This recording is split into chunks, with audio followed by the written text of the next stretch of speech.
Të nderuar teleshikues, përshëndetje, unë jam Flutur Rakasave, do të jemi bashkë në këtë edicion informativ këtu në Drita Televizion, ju njohë me zhvillimet e ditës.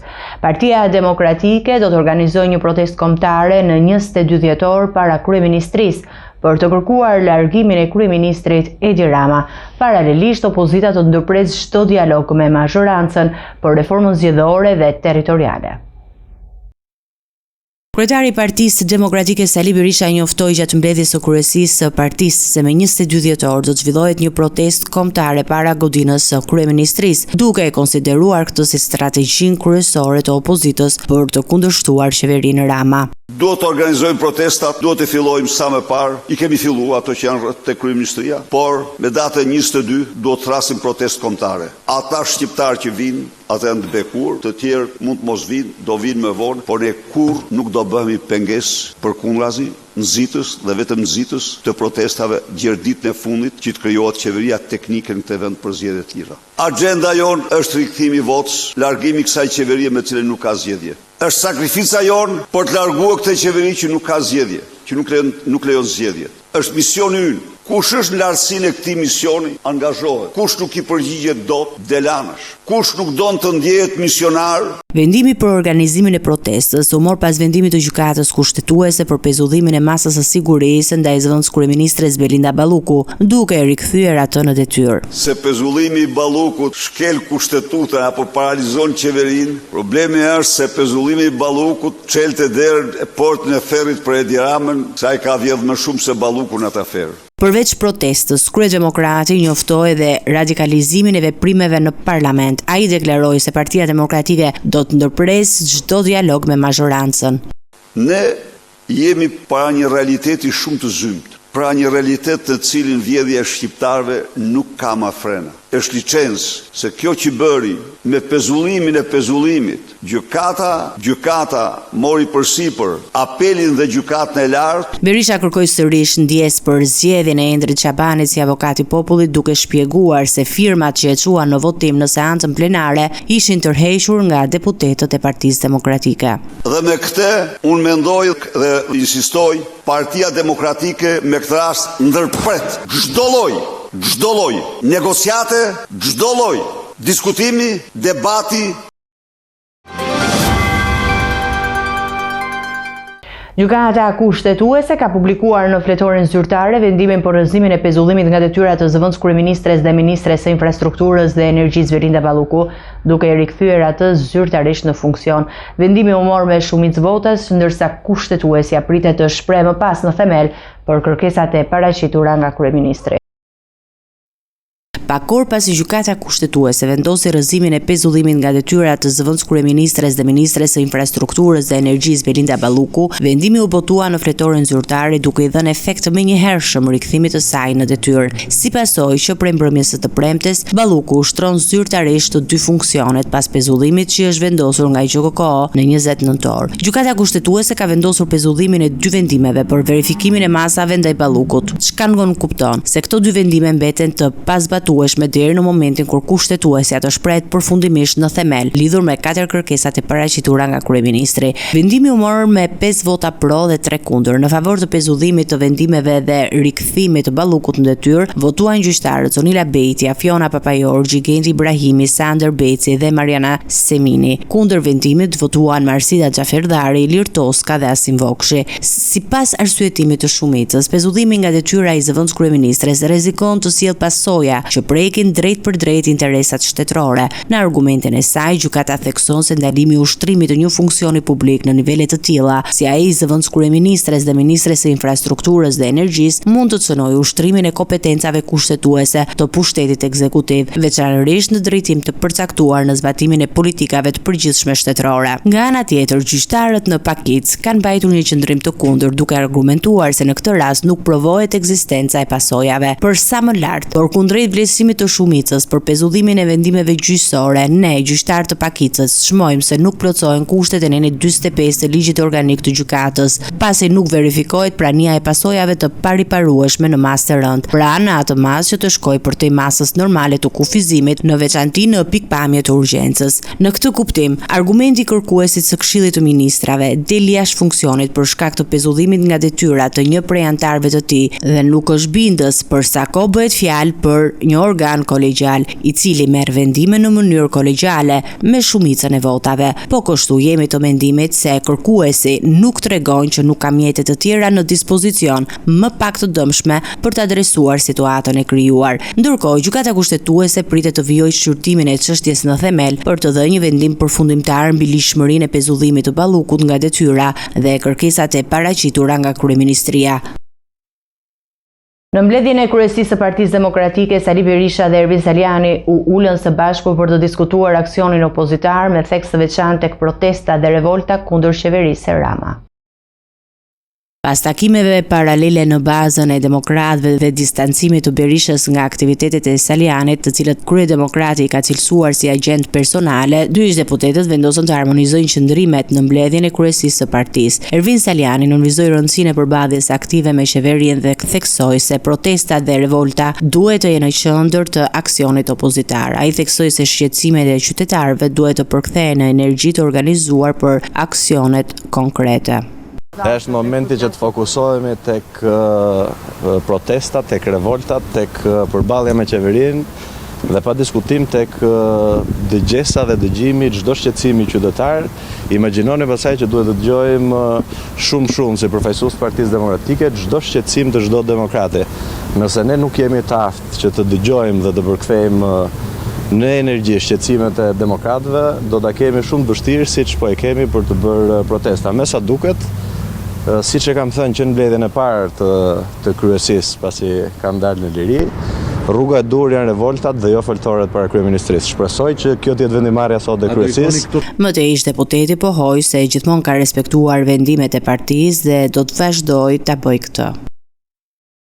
Avokatët e kryebashkiakut të Tiranës Erion Velia janë drejtuar gjykatës kushtetuese me kërkesë për përshpejtimin e shqyrtimit të padisë ndaj masës së arrestit në burg, duke argumentuar se paraburgimi i tij është antikushtetues dhe po sjell pasoja të rënda institucionale. Avokatët të mbrojtës të kryebashkiakut të Tiranës Erion Velia kanë depozituar një kërkesë pranë gjykatës kushtetuese, ku i kërkojnë trupës gjykuese të përshpejtojë shqyrtimin e padisë lidhur me masën e arrestit në burg ndaj funksionit vendor. Sipas së mbrojtjes, kjo masë është në kundërshtim me kushtetutën dhe shkakton dëme të konsiderueshme, jo vetëm për vetë Veliajin, por edhe për funksionin normal të Bashkisë së Tiranës. Në kërkesën e tyre, avokatët sugjerojnë që gjykata kushtetuese të caktojë sa më shpejt një datë në kalendar për shqyrtimin e çështjes, duke theksuar se mungesa e kryebashkiakut në detyrë po ndikon drejt për drejt në administrimin e qytetit dhe në ushtrimin e kompetencave që burojnë nga mandati i zgjedhur me votë. Kjo lëvizje vjen 2 javë pasi Erion Velia i arrestuar që prej muajit shkurti është drejtuar kushtetueses për shfuqizimin e vendimeve të gjykatave më të ulta, të cilat kanë miratuar vazhdimin e mbajtjes së tij në paraburgim. Deri më tani gjykata kushtetuese nuk ka caktuar ende një datë për shqyrtimin e kësaj padie. Megjithatë, më herët e njëjta gjykatë i ka dhënë të drejtë Veliajt në një tjetër çështje, duke rikthyer në detyrë dhe duke shfuqizuar vendimin e Këshillit të Ministrave për largimin e tij. Ndërkohë, procesi penal ndaj kryebashkiakut dhe të pandehurëve të tjerë ka mbetur i bllokuar në fazën e seancës paraprake. Dosja përfshin 30 pandehur, mes tyre edhe organizata jo fitimprurëse, ndërsa SPA ka ngritur akuza për korrupsion dhe pastrim parash, të cilat sipas prokurorisë së posaçme lidhen me abuzimet me fondet publike dhe procedurat e tenderimit. Gjatë seancës së fundit, Velia i pranishëm në sallë përsëriti kërkesën që t'i vihet në dispozicion fashikulli i plotë i jetimit, duke akuzuar drejtësim për standarde të dyfishta. Ai solli si shembull raste të tjera përfshir ish presidentin Ilir Meta dhe të pandehur të tjerë, të cilëve u janë dorëzuar materialet e hetimit. Në këtë pikë, si SPA, ashtu edhe mbrojtja e Veliajt referohen të njëjtit precedent të gjykatës europiane të drejtave të njerëzit. Konkretisht, vendimi përmend mundësinë e dorëzimit të materialeve hetimore në format elektronik përmes një USB-je. SPA mbajnë qëndrim se dorëzimi i USB-s është i mjaftueshëm, ndërsa mbrojtja argumenton pretendon se në mungesë të një kompjuteri në dispozicion të pandehurit duhet të jepet fashikulli i printuar. Seanca e radhës pritet të mbahet në 5 janar, ndërsa mbetet ende për të parë nëse ndonjë rapal do të tërhiqet nga qëndrimi aktual dhe nëse gjykata kushtetuese do të reagojë ndaj kërkesës së përshpejtimit të procesit.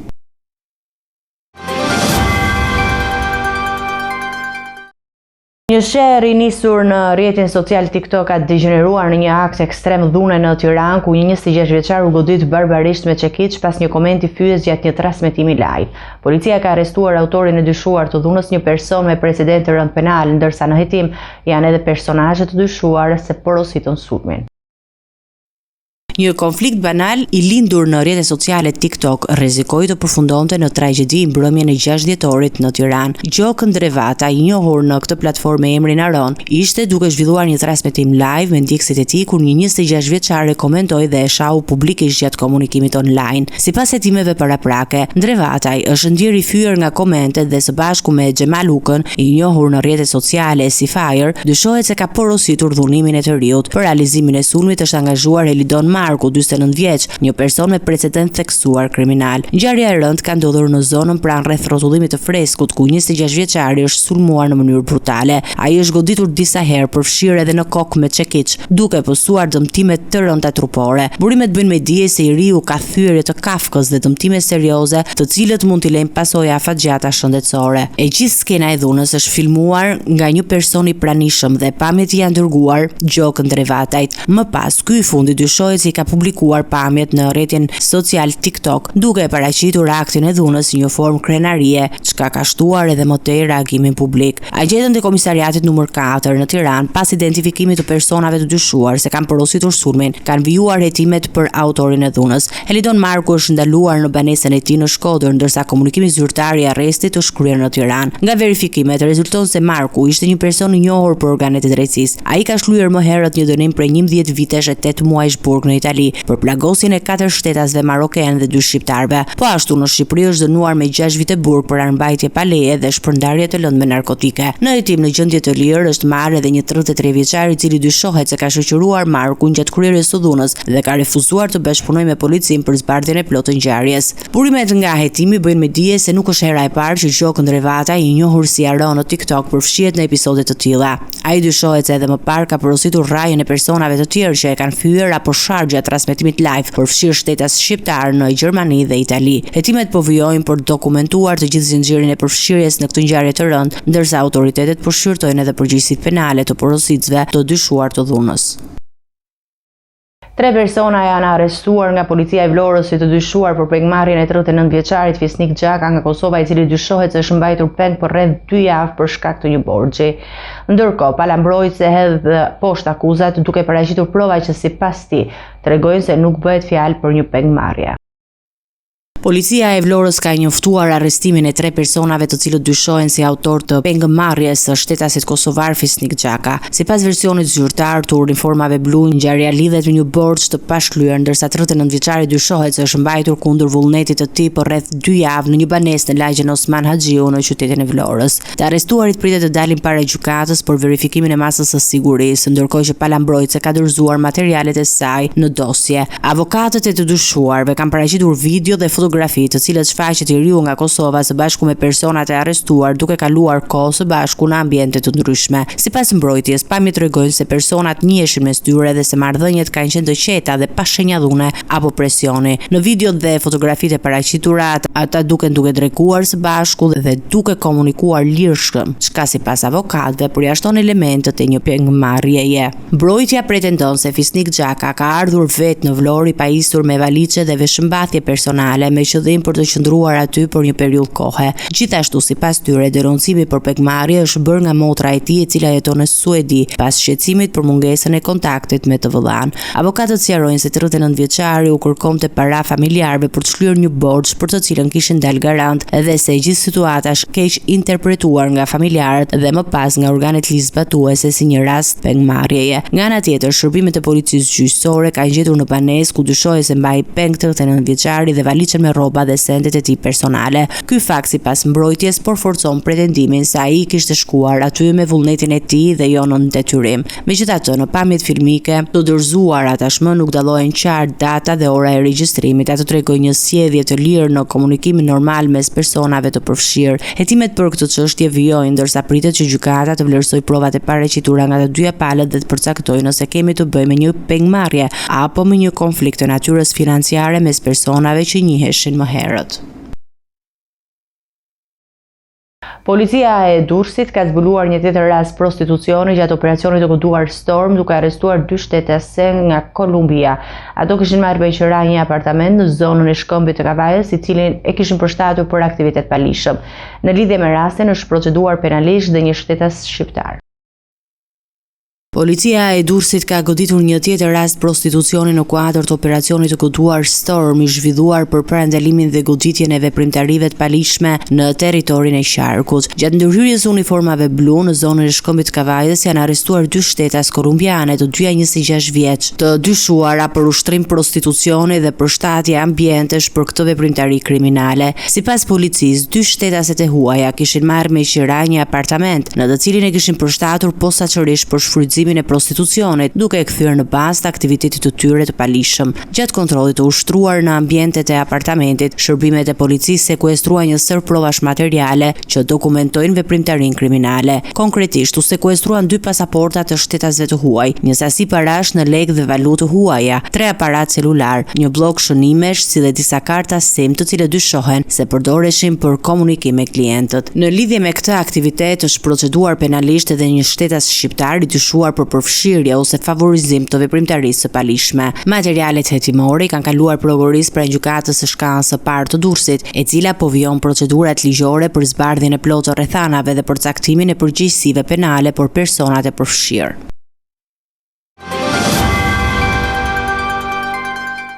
Ecime të tjera informacione, anija me ndihma humanitare të siguruara nga Kosova për palestinezët në rripin e Gazës është nisur nga porti i Mersinit në Turqi drejt enklavës palestineze.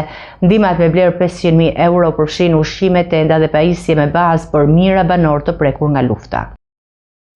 Anija me ndihma humanitare që Kosova ka ndarë për popullin palestinez në rripin e Gazës është nisur zyrtarisht nga porti i Mersinit në Turqi, duke marrë rrugën drejt enklavës së shkatruar nga lufta. Lajmin e bëri të ditur kryeministri në detyrë i Kosovës Albin Kurti përmes një uftimi në rrjetin social Facebook. Sipas Kurti, dërgesa humanitare me një vlerë totale prej 500.000 eurosh përfshir tenda, pak ushqimore, batanie si dhe 158 racione ushqimi të ngrohta të destinuara për banorët e Gazës që ndodhen në nevojë ekstreme. Ai theksoi se fondet për këtë ndihmë ishin ndarë që në muajin janar nga qeveria e Kosovës, por dërgimi i tyre ishte vonuar për shkak të situatës së sigurisë në terren. Kryeministri në detyrë sqaroi se transporti i ndihmave u bë i mundur vetëm pas pushimit të arritur në muajin tetor me ndërmjetësimin e presidentit të Shteteve të Bashkuara Donald Trump. Megjithatë, pavarësisht zbatimit të masës së pushimit mes Izraelit dhe Hamasit, situata humanitare në Gaza vijon të jetë alarmante. Një pjesë e konsiderueshme e infrastrukturës së enklavës palestineze mbetet e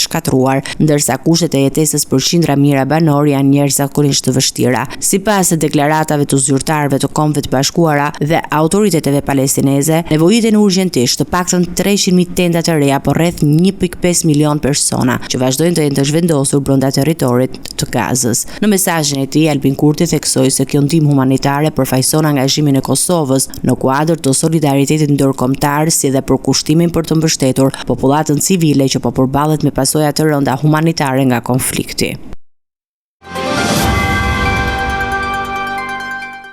Të nderuar televizionistë, do të jemi me parashikimin e motit. Territori shqiptar për datën 14 dhjetor 2025 do të jetë në ndikimin e masave ajrore të qëndrueshme me mot kryesisht të kthjellët dhe dominim të diellit në pjesën më të madhe të vendit. Paraditja do të jetë me mot të kthjellët në të gjitha zonat, ndërsa pasditja sjell vranësirat e lehta kalimtare, kryesisht në zonat qendrore dhe jugore pa reshje. Temperatura minimale pritet të zbresë deri në 2 gradë Celsius, ndërsa ajo maksimale pritet të arrijë deri në 16 gradë Celsius në zonat e ulta dhe bregdetare. Gjatë ditës priten rreth 5 deri në 6 orë diell në shumicën e territorit. Era do të fryejë lehtë nga drejtimi verilindor me shpejtësi 2 deri në 4 metra për sekond, ndërsa përgjatë bregdetit her pas here deri në 5 metra për sekond. Deti do të ketë dallgëzim të ulët rreth 1 ball. Indeksi ultraviolet për Tiranën më 14 dhjetor 2025 pritet të jetë I ulët deri mesatar rreth 2. Sipas burimeve astronomike, lindja e diellit në Tiranë më 14 dhjetor do të jetë në orën 6:52 minuta, ndërsa perëndimi në orën 16:19 minuta. Temperaturat minimale dhe maksimale për disa qytete kryesore të Shqipërisë do të jenë si më poshtë. Shkodër 7 deri në 14 gradë Celsius. Kukës 4 deri në 9 gradë Celsius. Peshkopi 5 deri në 9 gradë Celsius. Tiranë 11 deri në 14 gradë Celsius. Durrës 9 deri në 15 gradë Celsius. Kavaj 8 deri në 15 gradë Celsius. Elbasan 9 deri në 14 gradë Celsius. Bera 8 deri në 14 gradë Celsius. Korçë 2 deri në 8 gradë Celsius. Vlorë 11 deri në 15 gradë Celsius. Gjirokastër 7 deri në 13 gradë Celsius. Sarand 10 deri në 16 gradë Celsius.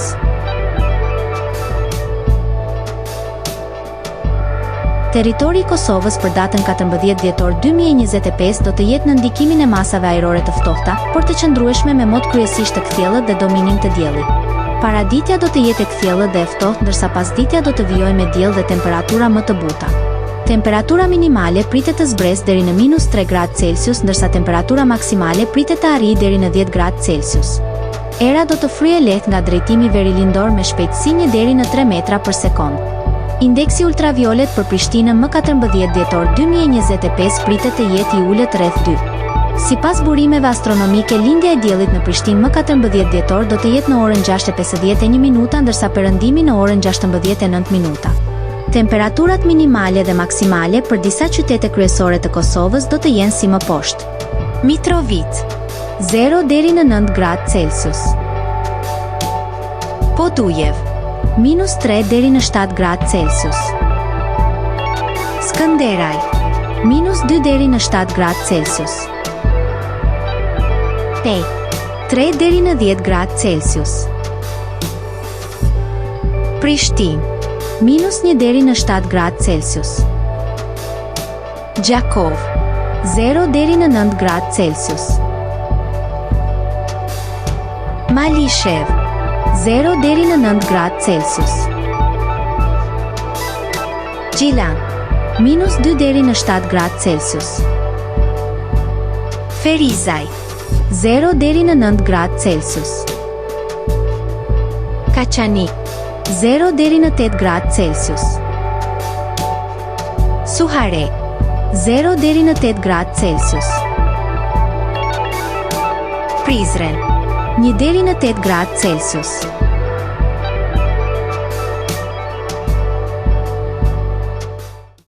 Ishte I gjithçka e përgatitur në këtë edicion informativ. Për më shumë zhvillime dhe informacione, klikoni në faqen tonë zyrtare drita.tv. Mund na ndiqni në rrjetet sociale, Facebook, Instagram, YouTube, ku jemi me përditësime në çdo kohë. Vazhdoni të qëndroni në shoqërinë e programacionit të Drita Televizion. Bashkë me u takofshim në edicionin e ardhshëm.